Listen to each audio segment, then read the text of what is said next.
Blueprint is used throughout Unreal Engine 4, and in this video, we'll take a look at some of the different types of blueprints you'll be working with in your own projects. So here we are inside of the editor, and we have several different stands with all kinds of different blueprints that we're going to be looking at. Starting with our first stand here, 5.1, and the level blueprint. So essentially what we have is, if we play in the editor here, we have the ability to walk over and stand on this button, turning on these gears, and the light on the button comes on. As soon as we step off, it turns off, and so do the gears. So we've set this up inside of the level blueprint. So if we escape out of this play session here, to get to the level blueprint, as long as we're in the main editor viewport, across the top, our main toolbar, we can go to the blueprints button, and about midway down, we have the ability to open the level blueprint. Now the level blueprint is a level-specific graph that you can use to script level-specific functionality. We'll talk more about this in a moment. But for now, let's open the level blueprint. Inside the level blueprint, we have some script that's already been defined and being used to set up some of the other demo stations in this particular project. One of the things that you may notice about the level blueprint is that it doesn't have a components window, as we cannot add components to the level blueprint. Therefore, it doesn't have a viewport tab either. All it has is the event graph that we can use to script level-specific functionality.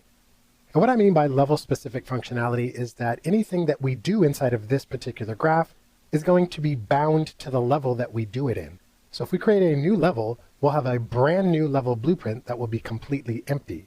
Let's take a look at the script that's being used to turn on our button. So here is our 5.1 script that we've commented out. We have a trigger box that is being used to determine when we overlap it. As soon as we do, turn on the button and also turn on the gears. As soon as we leave the volume of the trigger box, turn off the button and turn off the gears. And that's being done here inside of the level blueprint. So let's hop over to the other stand, the 5.2 stand, which is an actor blueprint, which looks very similar to the 5.1 stand. In fact, if we play inside the editor, it's going to do the exact same thing. We could step on the button, the gears turn on, and that turns off, just as we'd expect. But we've done this as an actor class blueprint. This may be a case where if you are doing something that you want to reuse in your level or use in multiple levels, you may want to use an actor class blueprint, as it's more modular. Anything that we do inside of an actor class blueprint will be bound inside of the actor class that we do it in. What I mean by that is, select our blueprint here and we open it up. Here is all the script that is being used to determine how to turn on the gears and turn on the button. It's all done inside of this actual blueprint. We have the components window where we can add all the different bits and pieces that make up the blueprint, such as the button and the trigger box and the gears, etc. And that's all being done inside of this blueprint. And what's handy about that is that we can select this blueprint. We can drag out another copy of it, like so, making sure that it is flat on the ground, something like this. And if we play, we can walk over this button and those gears will turn on. We can just jump off of that and come onto this one and those will turn on. That's one of the benefits to using actor class blueprints, is that we can quickly and easily make duplicate versions of this inside of our level, and the scripted functionality would just work. If we were to do that inside of the level blueprint, try to copy this stuff out, we would need to, each time inside the level blueprint, provide that scripted functionality. And not only that, when we switch levels, we would lose all that functionality.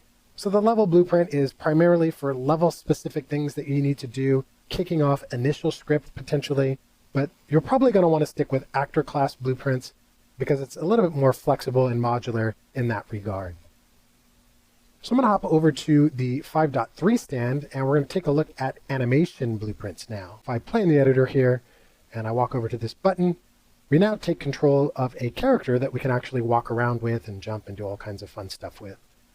As soon as I go back over the button, we lose control and there's our character just standing there. Let's take a look at an animation blueprint.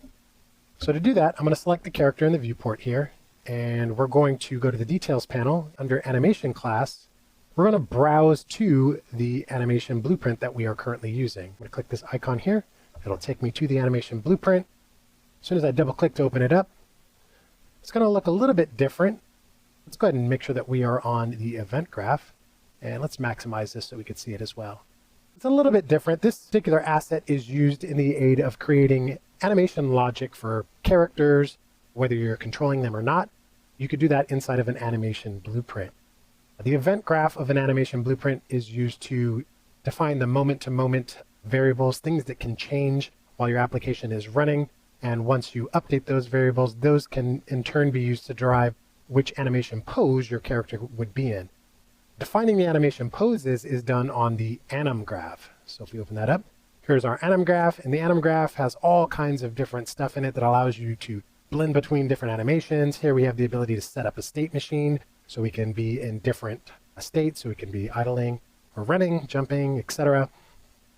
The anim graph basically allows you to define your moment-to-moment final animation pose, while the event graph, similar to an actor class blueprint, allows you to update your moment-to-moment variables at runtime. So I'm going to close this out, and we're going to move on to the next stand, which is 5.4.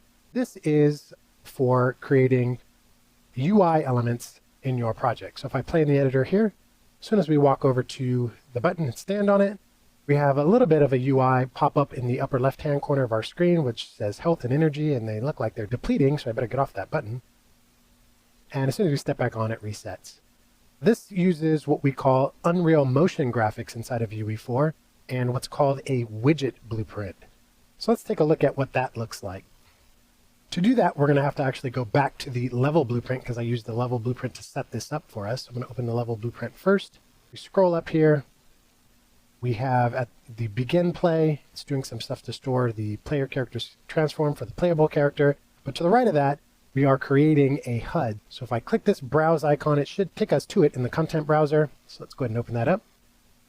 And this is a widget blueprint. So it looks a little bit different than some of the other blueprints we've been working with.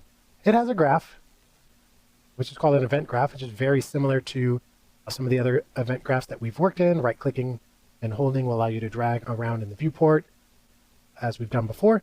But you can see it's a widget blueprint. So there's UI-specific things that we could do inside of this graph. Not to mention that it doesn't have a components panel or components window. It doesn't have a viewport. It has a designer tab. So this is where we can lay out visually how we want our UI elements to appear inside of our project. And we could do all kinds of things like doing animation for those, all kinds of different UI elements that we could add, buttons and checkboxes and all kinds of cool things that we can do inside of the designer tab. So let's close this out. And let's move on to the final stand in this particular video. This is not a new type of blueprint. It's still a actor class or whatever type of blueprint you base it on, but I wanted to illustrate why child blueprints are beneficial. So if I play in the editor here, we have a couple of different items that are kind of floating in the air. They're kind of your traditional pickups. As soon as I go over them, they kind of zoom in towards me and they print something in the upper left telling us what we've picked up. Let's take a look at how this was set up. If we go to the blueprints folder, and we have all of those assets here, but we have one called the parent. I'm going to go ahead and double click and open this up. Now, if I maximize this, this is just an actor class blueprint, similar to some of the other blueprints we've set up before, but all the logic is set up in here for what happens when we actually pick up the thing, how we get it to animate, etc. That's all done inside of this blueprint. Go to the viewport tab, we can see it has a mesh, has a trigger volume for us to enter, and a light. I'm going to close this out. We also have some other items here called child. If we open these up, script is a little bit different in here. But what's cool is that because we are basing this off of another class, we get to inherit all that functionality from the pickup blueprint. So all that functionality that's inside of here, we get all of this for free. We don't need to recreate that. This blueprint already knows what happens when we overlap that volume. It already knows how to animate the pickups. It already knows how to do all of that for us. We can come in here and script custom functionality that we want on a per pickup basis because it is a child. And in this case, all we're doing is saying, when we overlap it, go ahead and print something different for each one that we pick up. In this particular case, we picked up a cupcake. So that is a child class blueprint. And you can create child class blueprints by right-clicking on any blueprint and creating a child class from it. That will allow you to inherit all the functionality from the parent in your child blueprint, which is super handy. Depending on your background or interest,